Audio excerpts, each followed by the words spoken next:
Hi everyone, welcome or welcome back. My name is Ania and today I will be sharing with you all about Sebastian's first year of life.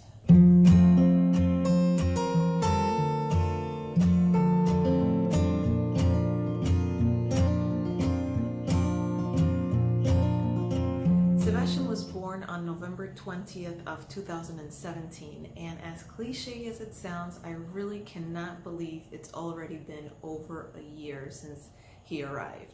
So I'm going to be covering three basic things, and that's going to be feeding, sleeping, and development. And let's start off with feeding. At birth, Sebastian was weighing 6 pounds and 12 ounces, and at his 1 year appointment, he actually was weighing 21 pounds. So Sebastian was exclusively breastfed for the first 6.5 months of his life. And after 6.5 months, we started to slowly and very gradually introduce solids. I remember the first thing that we gave him was avocado, and slowly thereafter we introduced maybe some sweet potatoes, some carrots, things that he would be able to grab easily and put in his mouth and gum, kind of chew, but he didn't have any teeth at the time, so he would just gum down on anything we would give him and try to get that familiarity with the things that he was trying. Now, we did try the baby-led weaning method, but I became concerned that he was not eating enough, and I also became very concerned about choking, and that the choking piece very quickly went away when I realized and I actually witnessed him moving things around his mouth and really getting all of this practice, and this practice would lead to eventually less likelihood of him choking in the future because he has all of this experience knowing how to move things around in his mouth and properly swallow them before actually just continuing to swallow liquids and also purees. So this was definitely something that I really liked and enjoyed, but then the concern was with the quantity that he was actually consuming, and I was very concerned, and for some reason I just couldn't get it through my head that all of the nutrition, which by the way the doctor did tell me this, all of the nutrition that he could ever need was coming from my breast milk. So for the first year of life, because I was only introducing solids and he was still getting the main source of nutrition from my breast milk, that was definitely not something I should have worried about, but I did.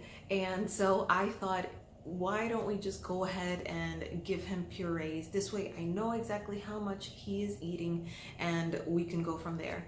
That was a big mistake, honestly. If I could go back in time, I wouldn't have given him purees. I would have continued to give him the pieces of food large enough that he could grab and small and soft enough that he could chew. Eventually we did go back to the baby-led weaning method, and honestly I would probably do it all. If I could do it all over again, I would stick to that from the very beginning. Again, you know, source of nutrition mainly is from the milk. So if you're breastfeeding, it's from the breast milk. If you're giving formula, it's from the formula. But you know, just getting familiarized with those textures, with the different foods and the different tastes, that's all that initial time is all about with introducing solids. So I would certainly go back to doing baby-led weaning from the very beginning. So at this point, he's actually eating 3 meals a day and is continuing to nurse 4 times a day as well. So when he wakes up, he nurses. 2 hours later, he has breakfast, and I usually give him some pancakes that I make myself with banana, oatmeal flour. I give it to him with the cereal, the fortified, iron fortified cereal, which is a combination of oatmeal and quinoa included in there. It's the Happy Baby brand. And I also put in there a little bit of almond milk with a large tablespoon of almond butter. Sometimes I put some blueberries. Sometimes I put some blueberries in there as well, and I make them into nice little pancakes. I fry them, or semi-fry them. It's definitely not like a deep fried type of pancake, but I put them in a skillet and I fry them, and I make them into nice little round sized, easy to grab pieces, and that is most of the time his breakfast, just because I want to make sure that he's eating a meal that is also fortified in iron, since he is being exclusively breastfed on the milk area. And of course, my breast milk, they do say that at the 6-month mark, the baby is not getting enough iron just with whatever the breast milk is providing for him. And of course, I'm also offering him other vegetables and foods that are rich in iron, but definitely incorporating that fortified cereal definitely helps. Then around noon, he actually breastfeeds again right before he goes down for his nap. He takes about a 2-hour nap. He wakes up 2 hours later, and then I give him lunch. At that time, he usually has a little bit of a more dense meal. Sometimes it incorporates quinoa, loads of vegetables. I like to incorporate spinach, kale, things that are definitely rich in iron as well, to again fortify that piece that he really does need for his development. I also then breastfeed him at 4 o'clock in the afternoon for like a mid-afternoon snack, and then I give him his dinner at around 5:30, 6 o'clock in the evening. Again, he sits down for a meal at that time as well, incorporating the different things that he may need, including some fruit afterwards. And then right before bedtime at 7:30, 7:45, 7:30, I will breastfeed him again right before he goes down to sleep. Typically about 8 p.m. he goes down to sleep and does not wake up until 8 a.m. typically, which I'm getting ahead of myself. Sleep is coming next, but that is essentially what we're doing in terms of his feeding. He has not been a very picky eater at all. He usually does taste and make really interesting facial expressions when you are introducing a new food to him, but typically he just adapts to everything that he's been eating, and I do try to give him a lot of variety so that he can get used to the different things, the different textures, the different tastes, and not really be a person that eventually will not be able to sit at a dinner party and eat whatever is in front of him. So on that note, however, I will say that for the length of time that Sebastian has been in existence, he has eaten only plant-based. So I actually started eating plant-based before I became pregnant with Sebastian, and throughout my pregnancy I continued that lifestyle and those eating habits. When Sebastian was born, of course, he was exclusively breastfed, so he was only receiving his nutrition from my breast milk. And when solids were introduced, I have only fed him plant-based foods. So he has not been exposed to any meat or any animal products, and everything has been going well. I have been really looking into things that I can do better to make sure that he is well fed, that he is not lacking in any of his in any area from his nutrition. And so I think that's really important, because we're so used to eating a certain way all of our lives, and so switching it up on especially a baby, I think it's really my responsibility to make sure that I am giving him everything that he needs if I am not going to be incorporating what we grew up seeing as normal, which of course includes the chicken and the fish and all of the different meats and things of that nature. So I am looking at so many different things where I can know that I am being able to incorporate the protein that he needs, the different fats that he needs, the iron, for example, as I mentioned earlier. So all of those things together, I am continuing to research every day and introducing him to different foods that are incorporating all of those different nutrients to him as we move along. And it's been working out super great. He is so healthy. As I mentioned at the beginning, he's actually triple plus his birth weight at his 1-year appointment. So I couldn't ask for anything better. Actually, he hasn't even gotten sick at all for the first year of life. He and we live up in the Northeast where it's very, very cold. He was actually born in November. He has had quite a few months of cold, bitter cold weather. And of course we don't expose him to the bitter cold, but you know, a lot of people around are exposed to the bitter cold, get sick, are around him, and they touch his hands. Sometimes you can't really say like, no, don't touch my kid, even though you really do want to. But we do go to church every Sunday. We're exposed to a large number of people, and he hasn't gotten sick. He's super healthy. He's so strong. He's solid. He's definitely solid. So definitely a very good thing. And I think that he's receiving all of the nutrition that he needs and more. So his favorite food up until this point is butternut squash. I actually do it where I put it in a bowl, I drizzle it with some extra virgin olive oil and toss it around so that it's fully coated. I put it on a baking sheet and I put it in the oven for about 35 minutes on 425 degrees, and then I pinch it with the fork to make sure that it's soft all the way through, and so it's nice and roasted. It really is nice and sweet, and it gives that nice little texture of, you know, not something solid, not just a puree. He loves it. The thing that he does not like too much is avocado. So if you put it in his mouth, he will just spit it out. And I've been able to incorporate it hidden here and there with butternut squash. So I will put a piece of butternut squash and a piece of avocado nice and thin, and we'll kind of just, you know, offer it to him, and if he doesn't notice, he will eat it. But if he does notice, it doesn't matter if the butternut squash is right next to it, he will spit it out all over again. So that's been an interesting situation. I mean, not every kid is going to love every single food, so we're working with it.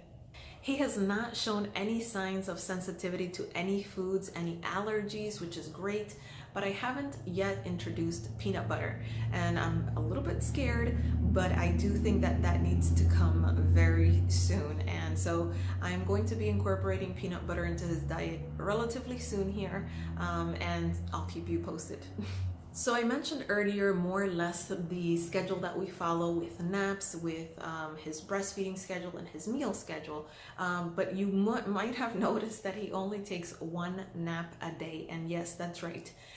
For all of you moms out there are going to be kind of holding onto your head and saying no, because it's, you know, it's nap time is definitely a time that we long for during the day where we can, you know, get stuff done. But unfortunately, or fortunately, because he does take really long, or a really long nap during the day, he only has one, but his sleeping is amazing. I mean, amazing. So I'll take the one nap a day, 2 hours more or less. Sometimes he'll go close to 3-hour nap during the day. He goes down at noon. Sometimes he doesn't wake up until 3, but he does only take that one nap a day. And on that note, let's jump into sleeping. So at the beginning, we were waking up Sebastian every 2 hours, 2.5 to feed him. We wanted to make sure that he was getting enough milk because we wanted to make sure he was gaining enough weight. And after the 2 or 3 week mark, we were given the green light to not have to wake him up again. So what we used to do, and I used to do this religiously, I would wake him up every 2-3 hours, actually every 2.5 hours during the day, and then I would let him sleep through the night. At the beginning, he used to wake up on his own, typically around 1 o'clock, then he would wake up again around 4, 5 o'clock, and then he would wake up for the day at around 7 o'clock, 8 o'clock. And when I say for the day, you know, when babies are so small, he didn't wake up and spend a large amount of time awake. So he would take 3 naps during the day and things like that, but I would make sure that I would wake him up during the day to feed every 2.5 hours. And then during the evening, I wouldn't wake him up at all. I would just let him do his thing. Eventually, his stretches during the evening became longer and longer. Now he wasn't waking up at 1 and 4, maybe he was just waking up at 3 and then again at 7. And so the stretches became longer and longer until he was 2 months and 1 week old, where he slept 10 hours straight. I didn't even know what to do with myself. I thought, oh my goodness. I kept on going over there and checking on him, making sure everything was okay. Sebastian has been sleeping in his own room since about 8 weeks old, 8 or 9 weeks old, and we kind of introduced that process really gradually, but at the 8-9 week timeline, we put him in his bassinet, but already in his room. The doors were open to his room and to our room, so we had easier access to kind of see where he was, if he did wake up. We also had a monitor so we could hear him properly, but we did want to put him in his room so he can get used to the idea that that was his room and that is where you went to sleep at night. So we started doing that, and it worked out really, really well. Eventually, we did move him into his crib after he was already used to his room in the bassinet. We moved him into his crib, and it worked out super, super well. Till this day, he knows we go in there, it's for nap time. He knows that we go in there and it's sleep time during the evening. He wakes up in the morning and he just plays around in his crib and waits for us to go in there and pick him up. I mean, I think it's amazing. It's wonderful. The other part is that we don't disturb him with walking around and doing different things because, he's sleeping in his own room. And also when he moves around, because baby do move around a lot during the evening, when he moves around, he doesn't wake us up. It only wakes us up if he's actually crying out for us, or if we know that something is wrong. Maybe he's a little sick or something, so we're really paying attention to him. But other than that, we can both sleep. He can sleep very nice and sound without having us disturb his sleep, and we can sleep and actually rest without his movement waking us up as well. So after that 2 month and 1 week 10-hour miracle, for the next 5 days he actually did go kind of back to waking up 2 or 3 times a night. But at 2 months and 5 days he actually started sleeping straight through the night and has been doing that ever since. So he's been sleeping 10 to 12 hours, sometimes even 13 hours a night ever since. And I do have the exact date, so I'm going to tell you right now. It was February 3rd of 2018, the day that he just started sleeping through the night and hasn't gone back since. The only times that we've actually had to go into his room in the middle of the night are during those transition periods, developmental transition periods, where, for example, he learned to roll from his back to his front, but then he didn't know how to roll back. That was pretty scary. We woke up in the middle of the night, we're like, oh my god, he's facing down. So we ran in there, switched him back, which, by the way, on the funny story on the side, he really didn't like it when you rolled him back over, because he wanted to do it himself. And so until he actually understood how to do it and learned how to do it himself, it was a few nights that were a little bit stressful. He also had that sort of period when he learned how to stand up but didn't know how to sit down. So he would pull himself up in the crib, stand up, and then wouldn't know what to do next. So we had to go in there and kind of lay him down a few times before he finally learned how to do it himself. So that's definitely funny now, but definitely not funny at 2:30 in the morning when it was happening back then. So my suggestion is, as soon as your baby if you see that they're developmentally ready for the next stage, continue to try to educate them on how to reverse whatever it is that they're learning, so that in the middle of the night you're not like scared out of your mind because your baby's facing down and he doesn't know how to pull himself to the other side.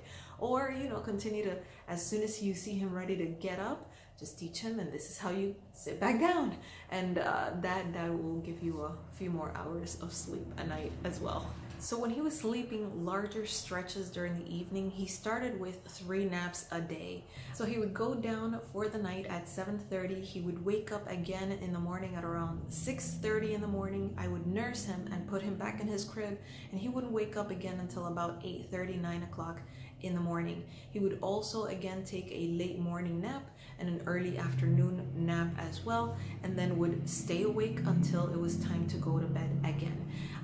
After that, he actually eliminated the morning nap. So after he would wake up in the morning, at that time he would wake up around 6:30, 7 o'clock. I would feed him and he would stay awake for the day. He would then take a late morning nap and still a mid-afternoon nap. At around 9 months, he actually went to only taking one nap a day. So now he sleeps from about 12 noon to about 2 hours, give or take, a day. Sometimes he even skips the nap altogether, but it's okay, we survive because he does maintain that solid stretch of nighttime sleep untouched. He is great with that, and I couldn't be more thankful because nighttime sleep is necessary. So now I'm going to actually reference my notes because we're going to jump into development and I don't want to miss anything. So his bottom teeth came out 2 days short of his 7th month. Now he has a mouthful of teeth. He really does. He has 4 on top. He has 3 in the bottom, and it's absolutely atrocious for breastfeeding moms that are still going strong past the 1st year mark. Sometimes he does not warn you when he just chomps down and takes, a dig. But it's worked out nonetheless. I mean, I must say that, at the end of the day, I think that naturally your body kind of gets used to it. But that's jumping into, by the way, breastfeeding, which I would love to do a whole other video on my experience with breastfeeding throughout the 1st year journey, which is definitely something I think I will do in the future. So stay tuned for that. But that is, that's on that side of things. So he actually took off crawling 4 days short of being 8 months old. And he has not stopped since. He's right now a master crawler. He has been walking around, I would say definitely since about 8.5 months, but he's just holding on to the different things that he could hold on to that are near him to get up and cruise around. Anything other than that, he just automatically goes down, very controlled, doesn't plop over or fall. He just, as soon as he doesn't have anything to hold on to, he very controlled just goes down and falls to the floor. I said fall, but he doesn't fall. He actually just goes down to the floor and sits and crawls to wherever it is that he wants to go. So that's been pretty interesting. We're trying to continue to encourage him to go ahead and walk because he should be able to walk. He says mama and he also says papa, but we don't know that he actually means to say those things with what they actually mean. So I don't, while he does babble on and on, mum, and papa, it's not something that we're like, oh, he's calling out to us, with it. So we're not there yet. So he also claps. If you just say yay, he will start clapping immediately. And he also develops these different sounds. So he, for example, started saying toko toko toko toko toko toko. It's the funniest thing. He's just so cute. And he comes up with different sounds like every few days, which is really funny. He also loves to laugh when he sees other people laughing. Like if you're laughing and you're next to him, he'll look at you and he'll start laughing too. It's the funniest thing. I think he's so cute. So he's definitely very strong. He can push things out of the way that seemingly might be too hard for him to push or might be too heavy. And we're like, you're strong. He also does really funny things, like for example, if he sees Santiago and I kind of cuddling together and giving each other a hug or a kiss, he will immediately come to us and kind of like, hey, let me get in on this affection time that's going on here. He's so funny. He loves crawling around on the sofa and just like planting his face in the throw pillows, just like very hard, like just going in digging deep with his face. And even though Santiago and I do live very far away from everyone in our families, when they do come over, he is very social. He loves being with them. He likes being held. He likes being, you know, in the center of attention. So he is so good with everybody. I mean, I couldn't ask for anything better, really.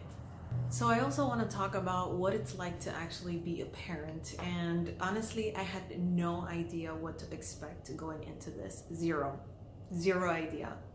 And I remember going into it telling Santiago that if anything were to happen to me, that I knew that he would be an amazing father to our son. And honestly, before I had Sebastian, I needed to believe that. I needed to be convinced that that would be the case. If I wouldn't be around, that he would be able to be an awesome and amazing father. But there is no way I would actually be able to know that for sure. And now, a year into this, I definitely know for 100% sure that the type of father Santiago is to Sebastian is the absolute best. You know, I look at him every day and admire him in a different way than I did before we had a baby. I mean, Santiago changed Sebastian's first dirty diaper.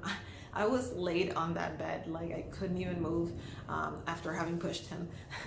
I look up to him every day. I mean, he's taught me so many different things, including how to bathe Sebastian properly.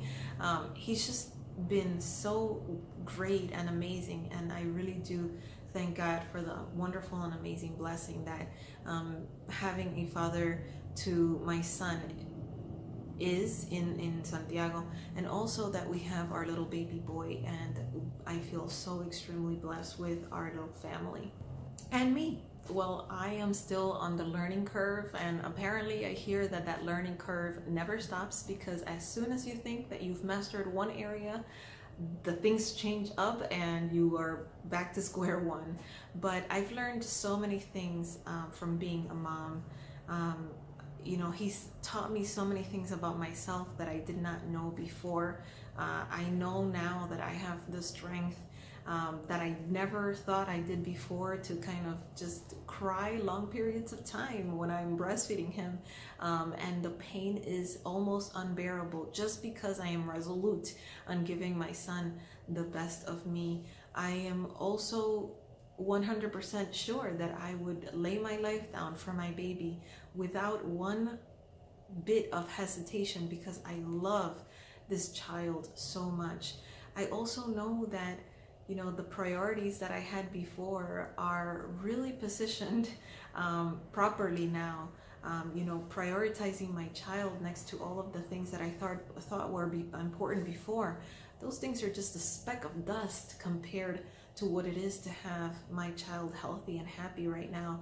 And honestly, you know, life is so much greater, so much better by having just this child with me. Sebastian has taught me how to love my husband in a brand new way.